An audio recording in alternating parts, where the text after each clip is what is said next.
Good evening and welcome to the Bonsoir et bienvenue à cette mise à jour pour la communauté.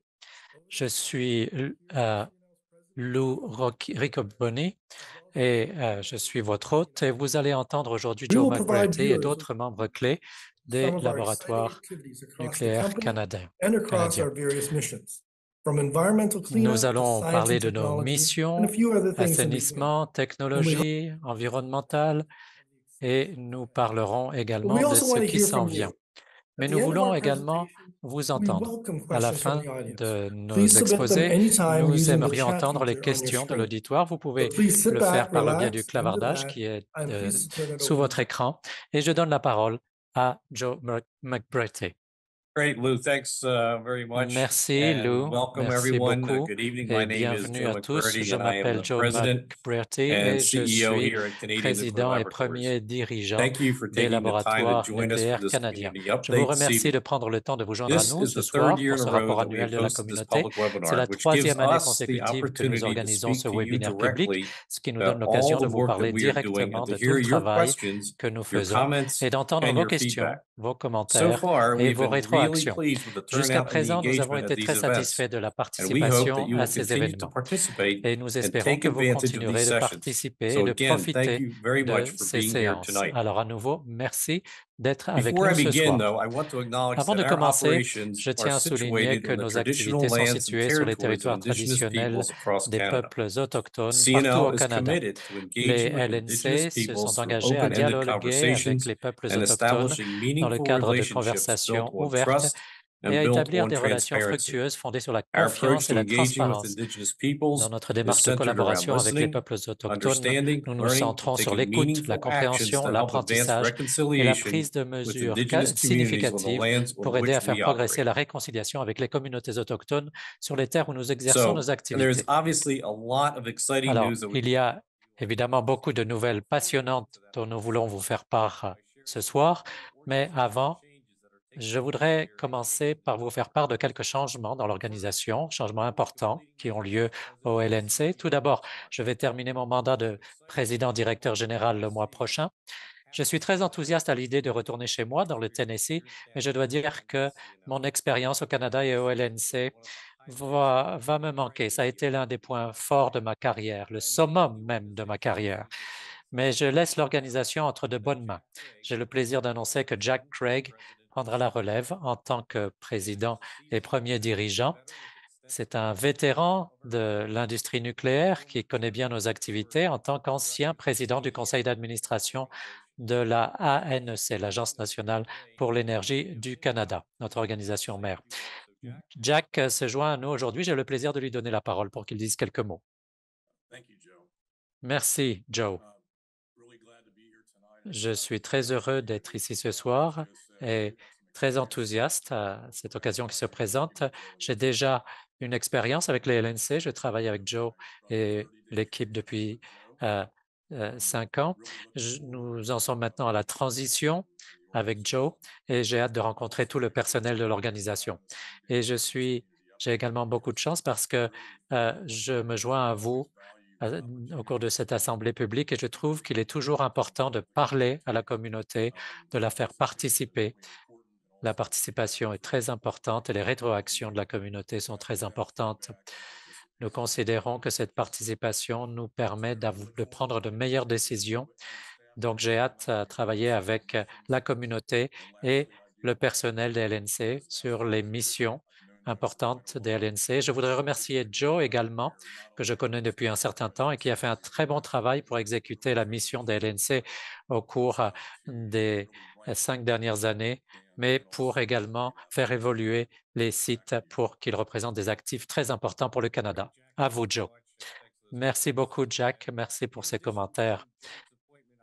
Outre la nomination de Jack, j'ai d'autres changements à annoncer ce soir au niveau de l'équipe de direction. Tout d'abord, Jan Preston rejoindra les LNC en tant que nouvelle chef de l'exploitation en remplacement de Peter Stoker, qui est avec nous depuis plus de 2 ans. Puis Steve Bushby, que vous connaissez peut-être, qui était chez EACL pendant un certain temps, eh bien, Stephen Bushby va remplacer le Dr. Jeff Griffin au poste de vice-président des sciences et de la technologie. Et puis, Janet Tosh remplacera Todd Cook en tant que vice-présidente des ressources humaines. Et enfin, M. Mark Blair remplacera Kerry Rodd en tant que directeur général du SHIT de Whiteshell, tandis que Scott Cameron remplacera Mark Huey en tant que directeur général responsable de l'initiative dans la région de Port Hope. Et je souhaite donc à Peter, Jeff, Todd, Kerry et Mark tout le succès possible. Je les remercie pour leur leadership et leurs nombreuses réalisations ici au LNC.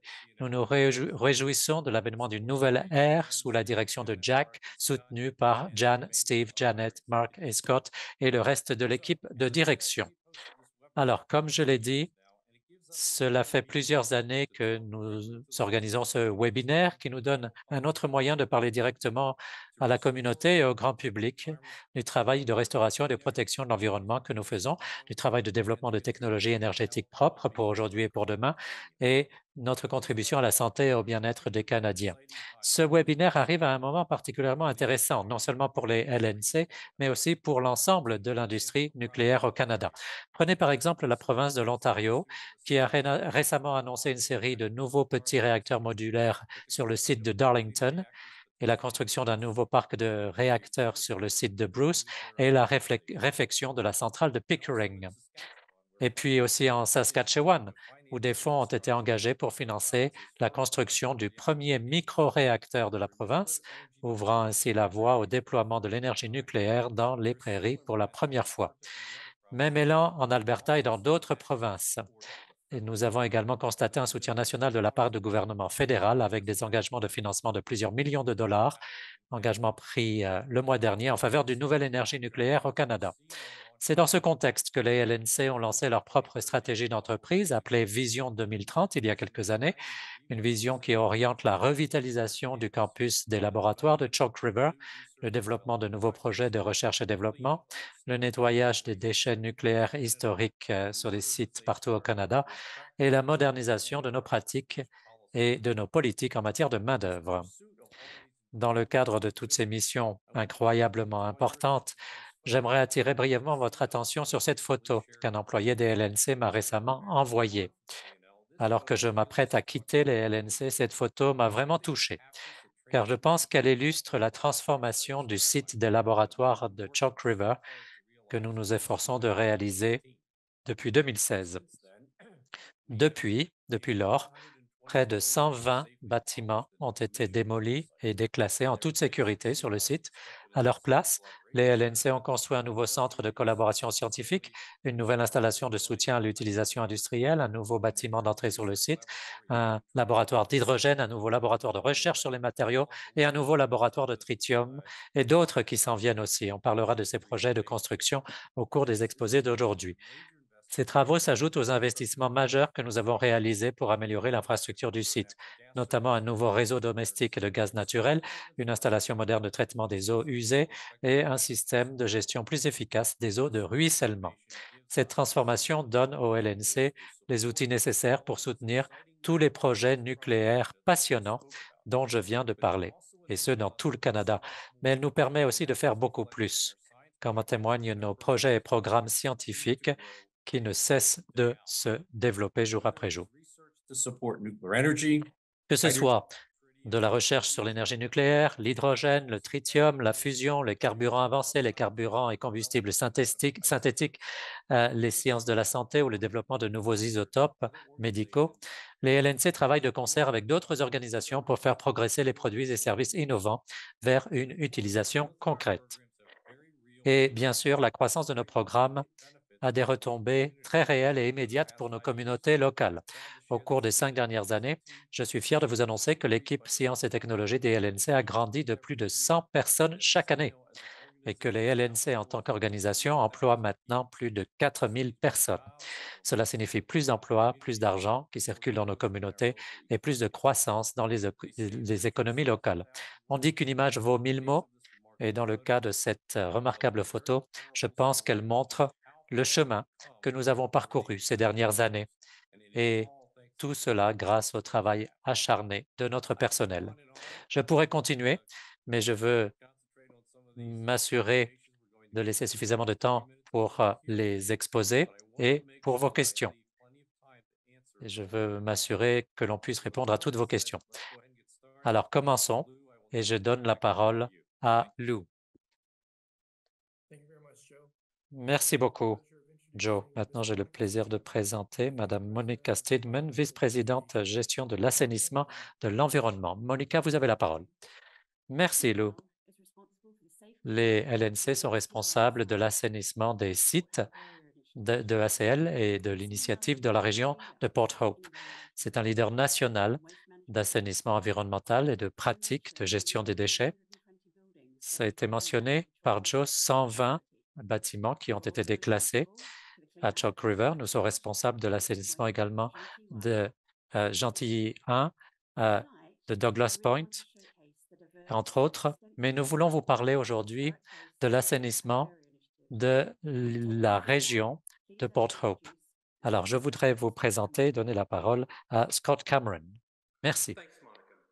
Merci, Monica. Alors, cette initiative date des années 30, quand l'uranium était extrait des territoires du Nord-Ouest et envoyé vers Port Hope pour raffinage. Et donc, il y a eu deux sites, Port Hope et Port Granby, qui étaient importants. Les déchets à l'époque n'étaient pas considérés comme un problème. Un des grands projets, ça a été le projet de Port Granby et donc du dépôt de déchets. Et vous voyez Port Granby ici comme site à l'heure actuelle qui est prêt pour l'avenir et qui démontre l'expertise des LNC pour mener à bien des projets environnementaux complexes. À Port Hope, il y a des sites multiples, y compris des propriétés privées, et vous voyez tous les projets. Nous avons retiré le plus gros des déchets, nous les avons transportés dans la facilité de dépôt. Ce sont des projets de déchets industriels qui pourront être réutilisés à l'avenir. Et la deuxième partie de notre mission, c'est l'assainissement des propriétés privées autour de Port Hope, avec plusieurs projets qui en arrivent à leurs dernières étapes. Nous sommes prêts donc à être très occupés pour une saison de chantier en 2024 dans cette communauté. Et puis, les déchets de faible activité sont en cours de nettoyage et sont transportés en toute sécurité vers l'installation de gestion des déchets à long terme près de Port Hope et de l'autoroute 401. La conception et le concept de cette installation de Port Hope sont très similaires à ceux du site de Port Granby, qui est aujourd'hui fermé. Il s'agira donc de stocker des déchets pendant des centaines d'années et le site fera l'objet d'un suivi et d'une surveillance environnementale afin de garantir la sécurité des personnes et de l'environnement pour les générations futures. Je vous rends la parole, Lou. Thank you very much, Monica and Scott. Merci beaucoup à Monica et Scott. Maintenant, j'ai le plaisir de présenter le Dr Stephen Bushby, notre nouveau vice-président des sciences et de la technologie. Dr Bushby, vous avez la parole. Merci beaucoup, Lou.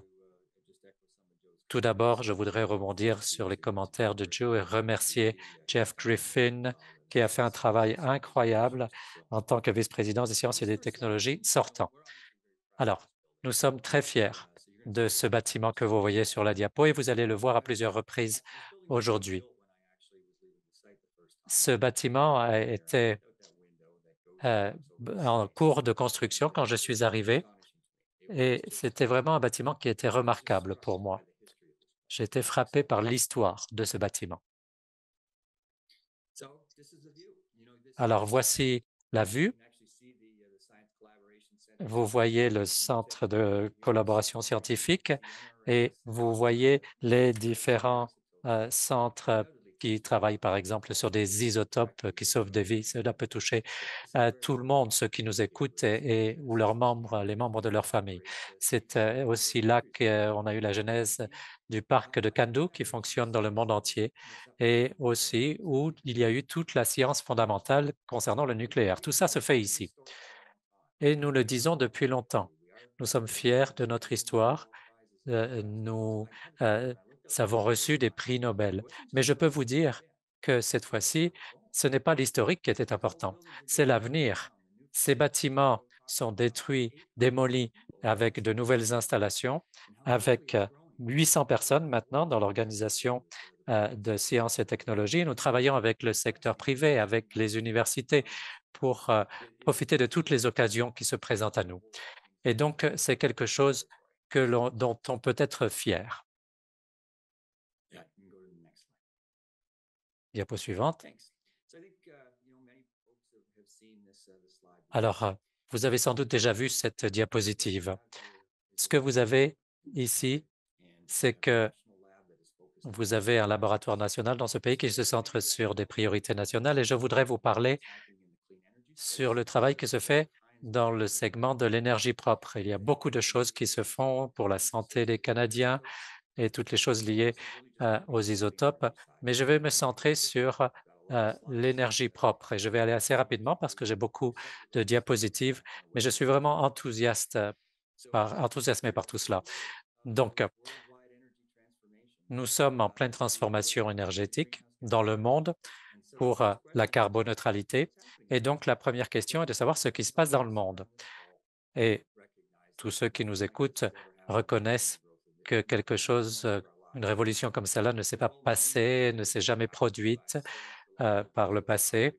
Il s'agit d'avoir des sources d'énergie sans émissions de gaz à effet de serre.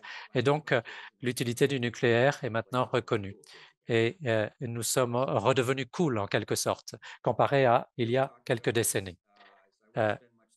Lou l'a mentionné, je ne veux pas passer beaucoup de temps sur cette diapositive, mais voici ce qui se passe au Canada et pas seulement en Ontario.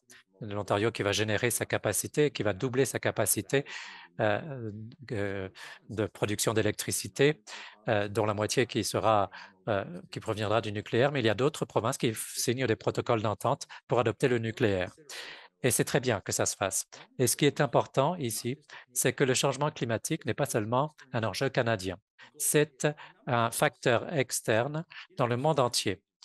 Et l'Agence internationale de l'énergie, en 2022, a fait une analyse et il y a à peu près 450 réacteurs qui sont en cours de fonctionnement à l'heure actuelle et qui produisent 400 gigawatts d'électricité.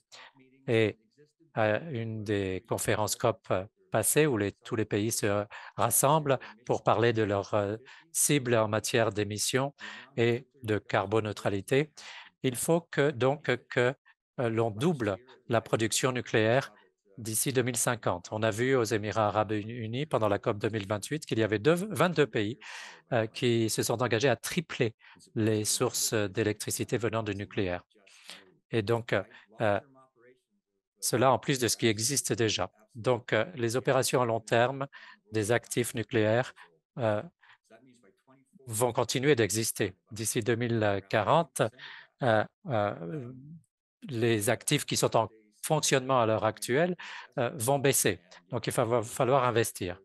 Et j'ai travaillé dans une firme d'investissement. La raison pour laquelle vous avez du capital privé qui est intéressé par l'énergie nucléaire, c'est parce qu'ils s'attendent à ce qu'on arrive à générer plus de 2 billions de dollars avec l'énergie nucléaire au cours des 25 prochaines années.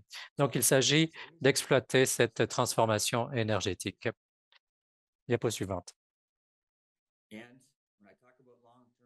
Et quand je parle d'exploitation à long terme, je crois que ceux qui ont déjà visité ce laboratoire et qui travaillent dans ce laboratoire ont travaillé de manière directe ou indirecte au fonctionnement du parc de réacteurs CANDU. Nous faisons des expériences de corrosion, par exemple, pour s'assurer que le matériel soit sécuritaire. Nous savons comment fonctionnent ces réacteurs. On peut prendre des éléments au milieu des réacteurs et faire des évaluations, conduire des évaluations. Vous l'avez vu dans la vidéo avant le début de cette assemblée. Et quand il s'agit de mener à bien des réflexions, nous avons la possibilité de prendre les différents éléments, études de pression et autres tuyaux, de manière à s'assurer que l'on puisse les réparer et les remettre en toute sécurité là où ils doivent être. Donc, nous sommes très bien positionnés pour travailler avec nos homologues des services publics pour pouvoir fournir de l'électricité propre au cours des prochaines décennies. Alors, une annonce très enthousiasmante. Il y a un protocole d'entente entre EACL et d'autres parties prenantes, Atkins Realit, pour travailler sur la technologie CANDO et avoir un laboratoire de manière à ce que l'on puisse tester et obtenir des permis pour ces nouveaux types de réacteurs CANDO. Le laboratoire donc, sur lequel on a signé un protocole d'entente sera très important pour cela. C'est une occasion très importante pour nous, pour EACL, pour les LNC, pour Monarch et Atkins, de manière à ce que l'on puisse travailler ensemble et que l'on puisse élaborer une technologie canadienne pour apporter de l'énergie au Canada et dans le monde. Alors, les petits réacteurs modulaires, on en a déjà parlé par le passé. Il s'agit donc de petits. Bon, on a des réacteurs plus grands qui représentent plus de 1000 mégawatts, alors que les petits réacteurs modulaires, eux, sont différents. On construit un grand nombre de petits réacteurs et à partir de là, on peut les utiliser parce qu'il y a différents types qui peuvent être utilisés et il y a même des tout petits réacteurs, des micro-réacteurs que vous pouvez installer un peu partout. Et donc, cela engendre beaucoup d'intérêt depuis plusieurs années et nos laboratoires ont une expertise importante et ont fait des investissements importants pour faire progresser ces initiatives liées aux réacteurs avancés et aux petits réacteurs modulaires. Nous travaillons avec nos collègues du gouvernement fédéral et de l'industrie pour apporter notre expertise et fournir nos installations. Nous avons un processus où nous avons un site où un candidat peut démontrer sa technologie et démontrer leurs innovations. Quand il s'agit de nouvelles technologies de réacteurs, il faut pouvoir les tester. Et voici ce que nous appelons le DIREP, c'est-à-dire une installation de démonstration et de recherche sur l'énergie propre, où l'on peut travailler sur différents types de réacteurs et comment on peut utiliser l'électricité et la chaleur que l'on produit, comment est-ce qu'on peut lier cela à d'autres sources d'énergie propre et utiliser cette chaleur dans des processus d'extraction minière ou dans des processus industriels. Comment donc utiliser tout cela? On teste cela dans nos laboratoires et on élabore la technologie et les outils pour pouvoir aider les petites communautés ou des complexes industriels à utiliser ce type d'installation. Alors, on a entendu parler de l'hydrogène, de l'économie de l'hydrogène. Il y a beaucoup d'intérêt à cet égard et beaucoup plus qu'auparavant. Il y a une réelle occasion qui se présente à nous. Le nucléaire, c'est vrai, peut jouer un rôle clé pour la production d'énergie et notre laboratoire est bien positionné pour jouer également un rôle important dans l'économie de l'hydrogène qui pourra émerger. La manière dont j'aime décrire cela, c'est que l'hydrogène permet d'élargir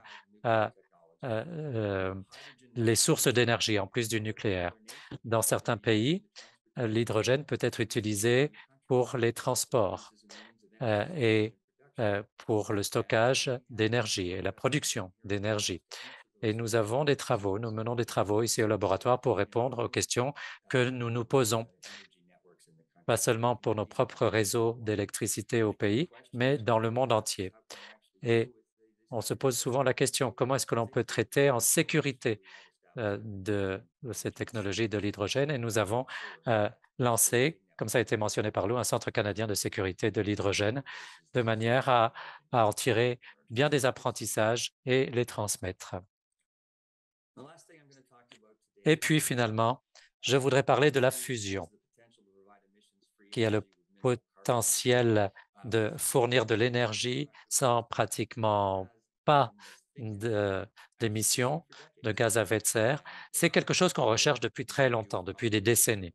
Beaucoup D'autres de vous avez entendu parler de l'ETR, qui est un exercice de plusieurs milliards de dollars en France sur la fusion, mais dans le monde entier, la fusion représente beaucoup de promesses. Et il y a beaucoup d'expériences dans le monde entier, plus de 100 d'ailleurs dans le monde entier. Et il y a plus de 40 entreprises privées de fusion qui ont levé plus de 40 milliards de dollars de capital. Et donc, il y a plus de capital privé qui est investi dans des initiatives de recherche sur la fusion plutôt que sur la fission. Le Canada, donc, travaille là-dessus. Ce n'était pas le cas par le passé, mais nous changeons. Et donc, il s'agit de travailler avec les développeurs de fusion et fournir le combustible nécessaire à tous les projets de fusion pour que ces derniers puissent réussir. Voilà. Donc, ce que je veux vous dire, c'est qu'il s'agit d'une époque emballante et les laboratoires nucléaires canadiens sont au cœur de cela. Nous devons en être fiers et ce sont des personnes remarquables et merveilleuses qui travaillent ici et nous sommes heureux d'être au cœur de cette révolution. Merci. Merci beaucoup, Dr. Bushby. Effectivement, une époque emballante. Maintenant, je vais présenter Brian Savage, vice-président des projets d'immobilisation. À vous. Merci, Lou. Bonjour, bonsoir. Les projets d'immobilisation, ça représente 1,5 milliard de dollars d'investissement, 1,2 milliard de dollars du gouvernement du Canada pour revitaliser le campus de Chalk River. Je vais vous parler des faits saillants des réalisations en matière de projets d'immobilisation aujourd'hui. Alors, journée importante début septembre, juste après la fête du travail de l'année dernière avec l'inauguration du Centre de la collaboration scientifique. On en parle beaucoup dans ces exposés d'aujourd'hui, ce n'est pas surprenant. Ce bâtiment est absolument remarquable. Il s'agit d'un complexe réalisé en bois massif et en verre et avec un modèle de projet, de réalisation de projets intégrés. Il y a plus de 400 personnes qui vont y travailler. Comme son nom l'indique, nous avons en tête la collaboration dans ce bâtiment. Et vous avez en bas à gauche l'espace de travail et des salles de réunion pour que les différentes équipes puissent collaborer avec aussi des partenaires externes. Et puis, la construction du Centre de recherche avancée sur les matériaux nucléaires, ou CRAMN. Ce sera une installation de recherche nucléaire de pointe qui sera terminée en 2028 pour élargir notre recherche en énergie propre, capacité de production, matériaux radioactifs, médecine nucléaire. Et vous pouvez voir une vue à partir d'un drone. Il s'agit d'une grande installation de recherche et en fait, c'est le double d'un magasin moyen de Canadian Tire, je dirais. Et la construction progresse rapidement, comme vous pouvez le voir à droite de la photo. Et à gauche, vous voyez les cellules chaudes qui seront envoyées sur le site. Elles sont produites, elles sont construites en Ontario à l'heure actuelle. Elles seront envoyées sur le site. Donc, nous avons hâte à 2028 et nous avons hâte d'inaugurer cette installation. Et puis, comme ça a été mentionné par Joe, il a parlé d'amélioration d'infrastructures avec différents projets d'infrastructures. Il ne s'agit pas simplement de construire de nouveaux bâtiments. Nous aidons également à améliorer l'infrastructure qu'on a sur le site de Chalk River. Et je vous montre ici certains projets, seulement certains projets que nous avons. Et nous avons entre 40 et 50 projets d'infrastructure qui sont réalisés à un moment donné. Donc, il y en a beaucoup. Vous avez ici en haut à gauche l'amélioration de la conduite d'eau d'incendie, au milieu en haut l'amélioration du laboratoire d'hygiène industrielle, en haut à droite l'amélioration des glissières de sécurité le long de Plant Road, en bas à gauche nous avons remplacé, ou plutôt, donc à l'automne, nous avons remplacé plusieurs kilomètres de glissières de sécurité. En bas à gauche, nous avons l'unité de traitement de l'air du bâtiment 524. Au milieu, en bas, l'installation d'un panneau de générateur de classe 3 à la centrale électrique. Et puis finalement, pour beaucoup de nos laboratoires, de nouvelles unités mobiles. Donc, un aperçu de nos projets d'infrastructure et de nos réalisations. À vous, Lou.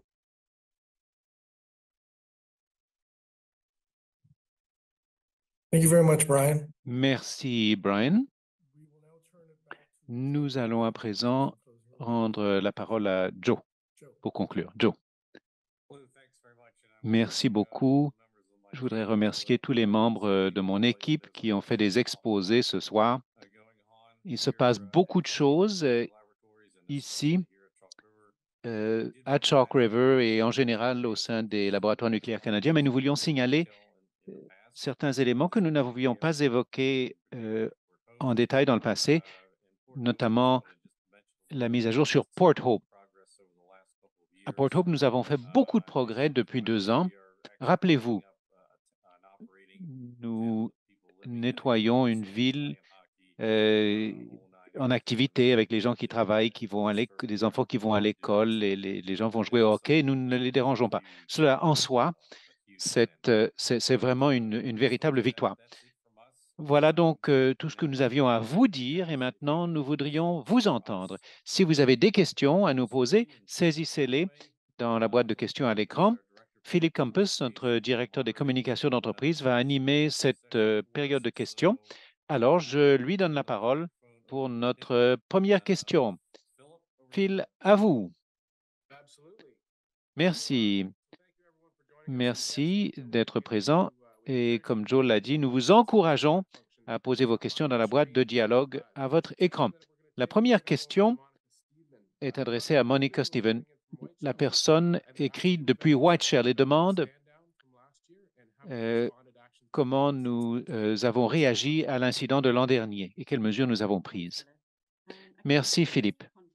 Tout d'abord, un peu de contexte. Nous avons suspendu le fonctionnement de Whiteshell à cause de problèmes de conformité, notamment la protection contre l'incendie.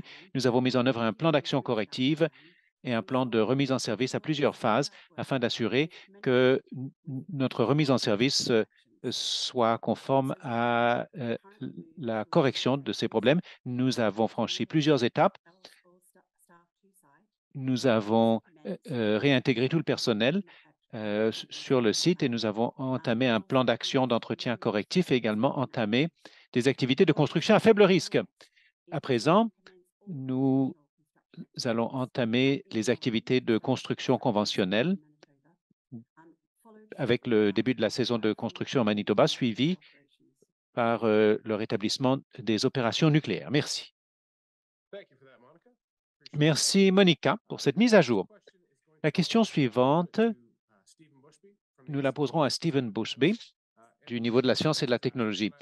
On nous demande, je vais paraphraser un peu, on nous interroge sur le site de Bruce et la technologie qui a ou qui n'a pas été choisie pour le site de Bruce. Bon, ce n'est pas notre site directement, mais Steve, avez-vous un commentaire au sujet de la diversité des technologies et du rôle que pourraient jouer les LNC dans le paysage où CANDU et d'autres technologies sont à l'œuvre?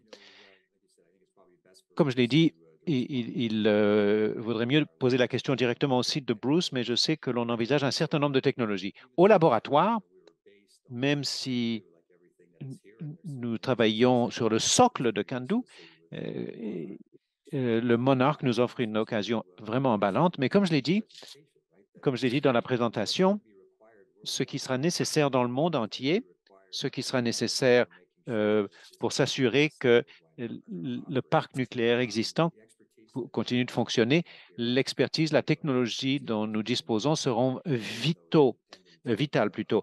Nous pouvons les mettre à l'œuvre, qu'il s'agisse d'un réacteur CANDU ou autre. Merci, Steve. J'apprécie cette mise à jour. Nous avons une ou deux questions sur l'hydrogène. Je sais que Yann Castillo, qui n'a pas fait un exposé, attend dans les coulisses. Il dirige notre programme sur l'hydrogène. Yann, Pouvez-vous nous parler du rôle que les LNC vont jouer dans la stratégie du Canada en matière d'hydrogène? Peut-être un peu de contexte sur la stratégie. Yann. Merci beaucoup. Bonjour tout le monde. Je suis très heureux d'être parmi vous. Il s'agit d'une question qui est très pertinente ces jours-ci. Bien sûr, l'hydrogène est une occasion qui pourrait changer la donne pour le Canada. Elle élargit la palette énergétique du nucléaire et nous offre une occasion qui s'applique à l'ensemble du pays. Le Canada est très bien placé pour soutenir la transition à l'hydrogène au niveau national et au niveau international. Le rôle que les LNC peuvent jouer s'inscrit dans deux domaines. Tout d'abord, soutenir le développement de la technologie grâce à de nouvelles possibilités technologiques en utilisant la chaleur et l'électricité du nucléaire pour produire de l'hydrogène de façon rentable avec le procédé d'électrolyse ou des cycles thermochimiques. Et un autre domaine de développement, c'est dans le stockage d'hydrogène. Nous avons une expertise mondiale lorsqu'il s'agit des matériaux et nous comprenons bien les modalités de stockage de vastes quantités d'hydrogène dans des zones de stockage souterraines ou autrement. Le deuxième rôle que nous pouvons jouer s'inscrit dans le développement et la mise au point de codes et de normes qui sont des éléments du socle de la transition à l'hydrogène. Nous travaillons en étroite collaboration avec toutes les organisations au Canada en vue de la mise au point du Centre canadien de sécurité de l'hydrogène, qui représente essentiellement une plateforme où les solutions peuvent être proposées pour relier l'industrie, d'une part, et d'autre part, toutes les capacités qui existent partout au pays en vue de conjuguer les forces vives dans le cadre du mandat du laboratoire. Quelques exemples de la manière dont nous soutenons la mise au point des codes. Les LNC possèdent l'une des meilleures équipes d'experts en matière de l'évaluation du risque lié à l'hydrogène, ainsi que des matériaux liés à l'hydrogène. Et nous travaillons en étroite collaboration avec Transport Canada pour soutenir l'élaboration de codes relatifs à l'utilisation de l'hydrogène dans le secteur ferroviaire et d'autres secteurs.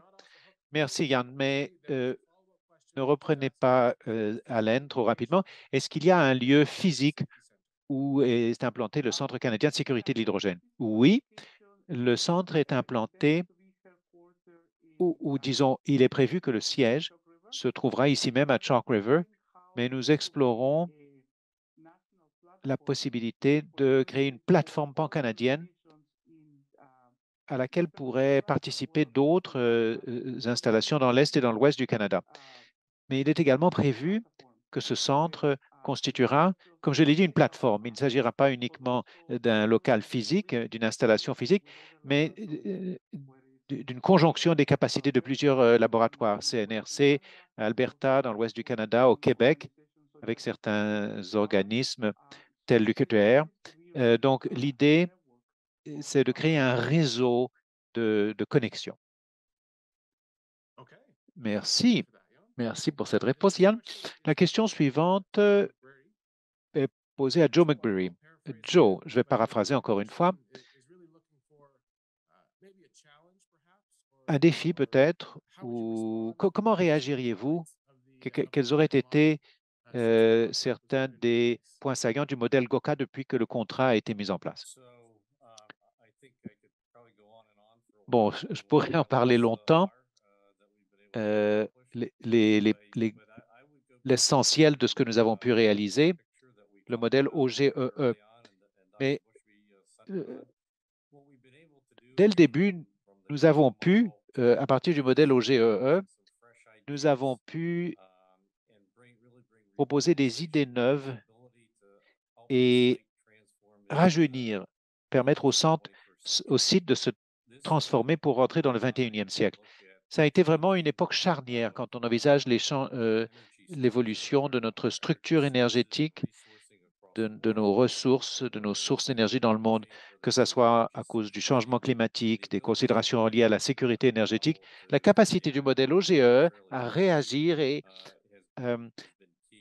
à permettre un changement de cap rapide, ça a été vital. Il s'agit de transformer le laboratoire et de modifier notre mission depuis la production d'isotopes, ce que nous faisions très bien depuis presque 70 ans, jusqu'à ce qu'il a été décidé d'arrêter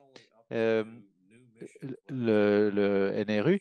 Ensuite, il s'agissait de nous lancer dans la technologie de l'hydrogène ou de faire progresser les produits radiopharmaceutiques. Ça a été un énorme défi, mais je vous dirais également que ça a été extrêmement enrichissant pour moi quand je considère les capacités de notre personnel, de la communauté locale, de pouvoir réaliser un virage extrêmement rapide et de changer de priorité afin de nous attaquer à des problèmes différents. Nous avons pu le faire. Il y a eu des défis, il y en aura toujours, surtout quand on vit une transformation à grande échelle. Mais quand je considère, moi je vais répondre à la question un peu à mon goût, j'espère. Je suivrai l'exemple de certains de mes collègues politiques. Ce qui m'a étonné pendant toute la période, c'est la résilience de notre personnel, sa créativité, sa capacité de remplir les missions qui lui ont été confiées. Nous avons eu de nombreux défis quand on change sa mission dans une période très courte, de susciter l'enthousiasme, de rétablir la notoriété du laboratoire partout au pays et dans le monde entier. Soyons honnêtes, notre mission de nettoyage environnemental est la plus importante au Canada. Elle est extrêmement complexe. J'ai évoqué la complexité du projet de Port Hope, mais il y a également Whiteshell, Douglas Point, Gentilly, Chalk River, l'itinéraire de transport dans le nord-ouest jusqu'au territoire du nord-ouest. Ça regroupe l'ensemble du pays. Ce que nous avons pu faire est tout à fait remarquable. J'ai travaillé dans le système national aux États-Unis. J'ai supervisé 10 laboratoires nationaux et je n'ai jamais vu aucun d'entre eux pouvoir réagir de façon aussi rapide comme le groupe de gens avec qui j'ai travaillé. Donc, quand je considère l'avenir, bon, que ce soit OGE ou non, peu importe pour moi, quand je considère le dévouement et l'enthousiasme de nos gens, je crois que l'avenir est brillant. J'ai vécu plusieurs renaissances dans le secteur nucléaire dans ma carrière. Celle-ci va perdurer. Nous sommes en plein dans la transition au niveau de l'énergie propre, des radioisotopes et dans notre travail de nettoyage. Nous nous concentrons sur ce qui est vraiment important pour la population du Canada. Excusez-moi d'avoir donné une réponse un peu étendue, mais j'ai trouvé que c'était important que notre communauté sache et comprenne ce que font nos gens partout au Canada et à quel point ils travaillent fort. Merci, Joe. Je dirais à notre auditoire, une bonne partie de cette présentation ne signale pas les progrès extraordinaires qui ont été réalisés dans notre vision environnementale. Notre mise à jour l'an dernier était concentrée sur ce point. Il y a beaucoup d'informations en ligne. Si vous avez des questions spécifiques, envoyez-les. Je ne veux pas minimiser l'excellent travail qui a été accompli dans cette mission. Et justement, la question suivante est posée à Monica. Monica, ce n'est pas étonnant, il y a beaucoup d'intérêt du public à l'égard de ce dossier. On nous demande quelles sont les dernières nouvelles au sujet du projet d'engagement public pour l'IGDPS. Alors, encore une fois, une récapitulation pour ceux qui ne le connaissent pas. Donc, nous avons achevé les audiences pour l'installation de gestion des déchets près de la surface et la décision a été rendue en janvier sur ce dossier. Donc, un petit peu d'histoire. les LNC se sont vus délivrer un permis de construire. Nous allons de l'avant. Nous procédons à la construction de l'IGDPS. Nous voulons tout d'abord nous assurer de tenir nos engagements pré-construction envers les communautés et organisations, parties prenantes, ainsi que nos différents engagements. Nous procédons à ces activités pré-construction pour être prêts à mettre le projet en chantier. Merci. Merci pour cette réponse. À présent, nous revenons à la mission de la science et de la technologie à l'adresse de M. Ali Zidike. Ali dirige beaucoup de nos travaux dans le domaine des réacteurs avancés. On nous interroge sur un lien possible entre les petits réacteurs modulaires et leur emploi pour la production d'hydrogène. Je vais peut-être développer cela à d'autres applications hors de la production d'énergie. Merci beaucoup pour cette question.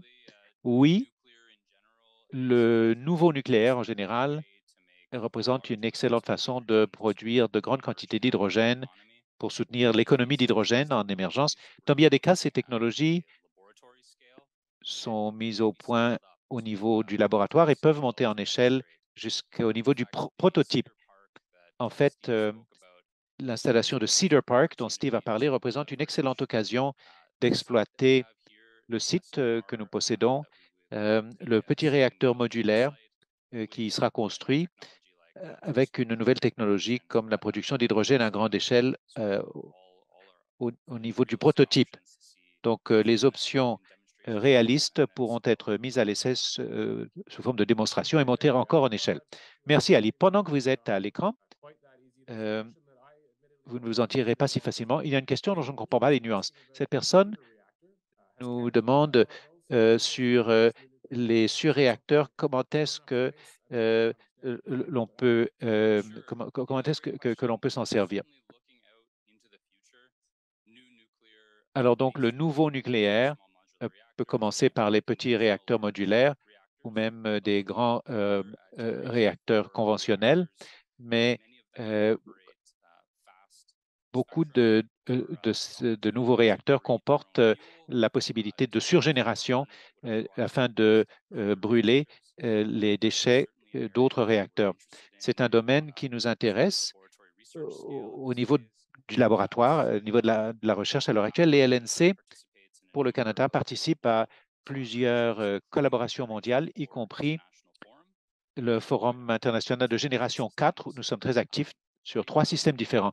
À l'heure actuelle, plusieurs fournisseurs de PRM envisagent des technologies qui sont semblables à celles des surgénérateurs, même si les premières unités viseraient à utiliser des cycles existants. Mais il s'agit d'un domaine très actif de recherche dont nous prévoyons que d'ici 20 ans à 50 ans, il jouera une importance beaucoup plus grande. Merci. À présent, je vais adresser la question au M. Stephen Bushby, mais elle sera peut-être partagée à d'autres et peut-être Joe voudrait y répondre aussi. Steve, la question est la suivante. Ou en fait, c'est un défi au LNC. Si vous utilisez les mêmes outils qu'autrefois, vous obtiendrez les meilleurs résultats qu'autrefois. Qu'est-ce qu'on fait pour innover, pour nous améliorer, pour incorporer l'innovation dans notre culture ou dans nos façons de faire?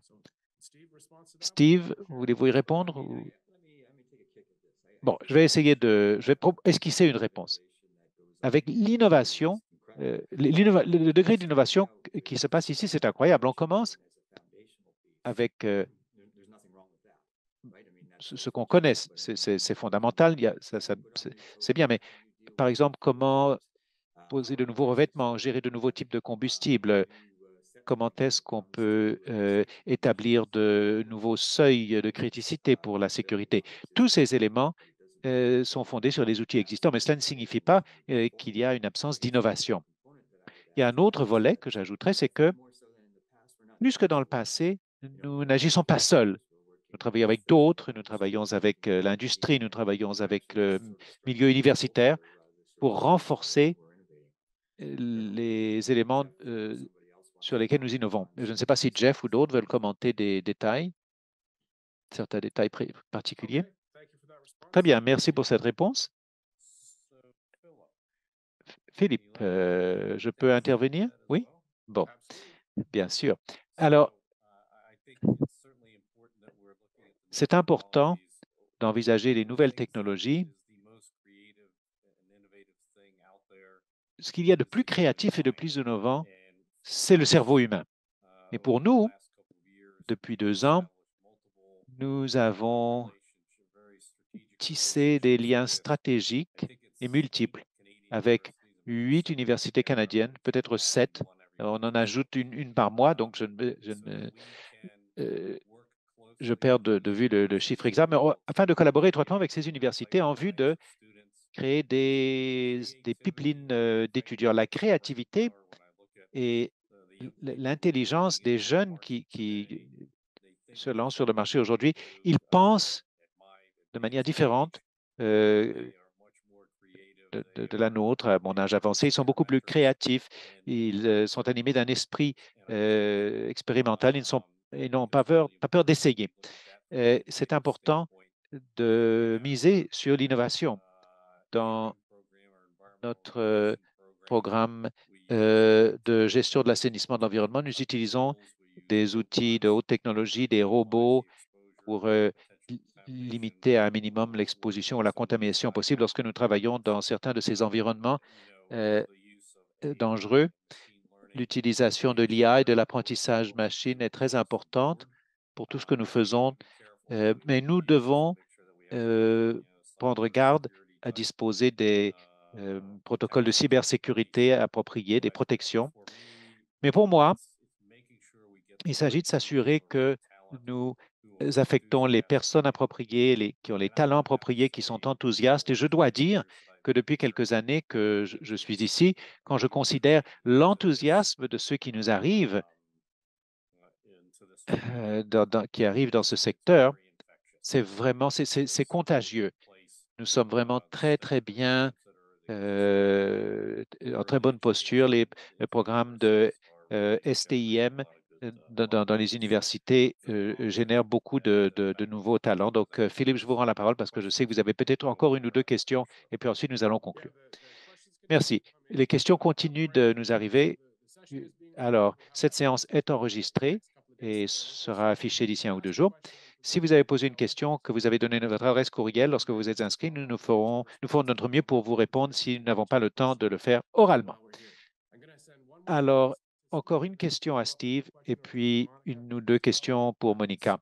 Steve Bushby, avec tous ces grands projets de nouveaux réacteurs, est-ce qu'il y a assez d'eau lourde?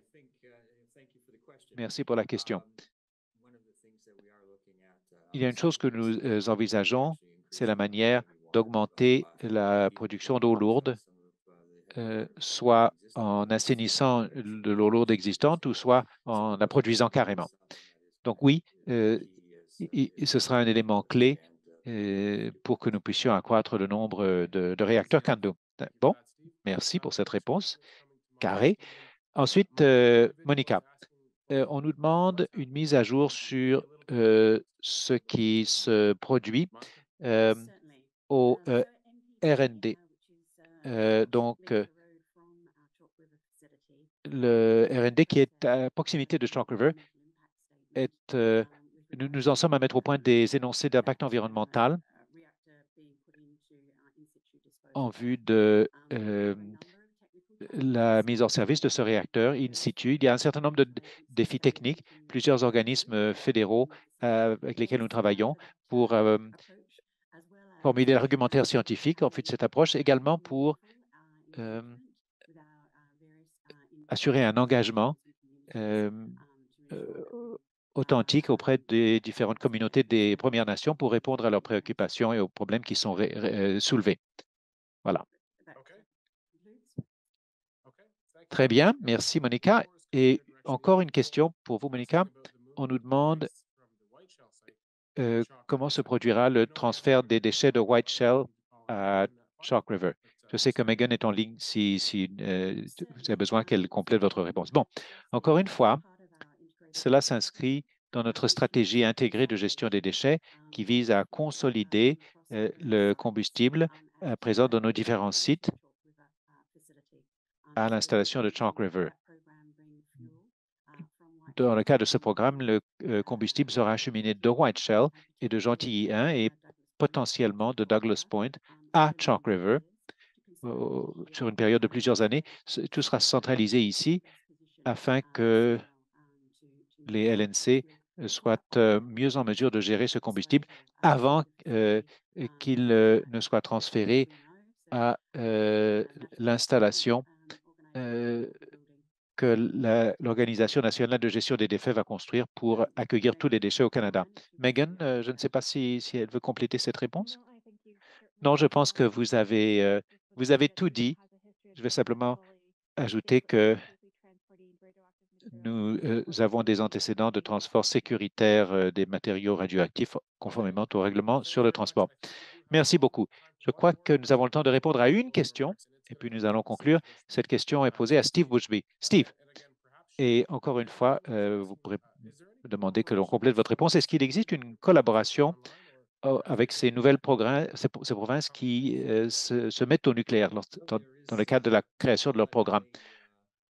Je vais peut-être laisser Ali Siddiqui répondre à cette question. Il connaît mieux le dossier, mais oui, il y a beaucoup de collaboration et de coopération au niveau du Nouveau-Brunswick et notre protocole d'entente que l'NC ont signé avec divers établissements de recherche dans ces autres endroits. Mais Ali, vous voulez peut-être développer cette réponse? Oui, volontiers. Ça me fait plaisir.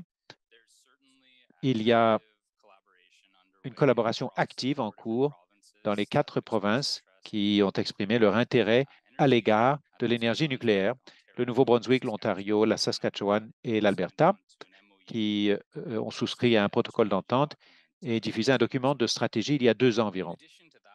Outre cela, au niveau politique et au niveau provincial, en ce qui concerne la collaboration, chacune de ces provinces s'est dotée d'entités, services publics, LNC, différents autres groupes comme le groupe de propriétaires de Candu et l'Association nucléaire canadienne qui se réunissent régulièrement pour mettre en commun leur expertise et adopter une approche pan-canadienne à l'élaboration de nouveaux projets.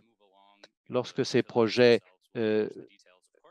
seront mis en œuvre, les services des sociétés de distribution vont gérer les projets, mais il y a un partage d'informations très ouvert et transparent au sein de l'écosystème canadien en ce qui concerne le nouveau nucléaire et tout particulièrement les petits réacteurs modulaires. Parfait. Une note très positive pour conclure. Merci, Ali. Alors, donc, pour conclure cette séance, je donne la parole à Lou Riccoboni. Lou. Merci, Philippe. Voici qui conclut notre mise à jour communautaire annuelle. Merci à Joe McBurty et toutes les personnes qui ont fait des exposés, qui ont répondu à des questions. Comme Philippe l'a dit, veuillez inclure votre courriel si vous avez posé une question à laquelle nous n'avons pas répondu et nous allons vous rejoindre en temps et lieu. Ici Lou Riccoboni, merci d'avoir été en ondes et bonne soirée.